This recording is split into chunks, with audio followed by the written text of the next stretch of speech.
Hello friends, welcome to Global Studio YouTube channel. In this video we will learn how to open the files in quickest way. Normally we use file and open option to open the recent files.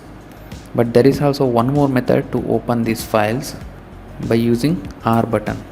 Just click on R and a window will pop up for recent documents. It will show all the recent documents that you have been worked before. So you can open the files directly from here. Click on any of the files. As you can see, this is how you can quickly open the files using R button, and R denotes recent documents. Now I will give one bonus tip for you in this video.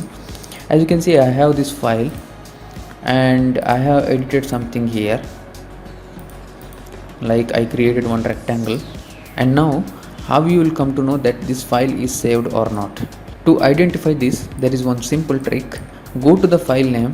As you can see here, star icon, this asterisk icon will tell you that file is not saved. So just by clicking save button, you can confirm that file is saved. If there is no asterisk symbol, then that means the file is saved and updated. And that's all guys for this video. Thank you for watching. If you guys like this video, then please don't forget to click on that subscribe button. We'll meet again in the next video with new tips and tricks. Bye bye.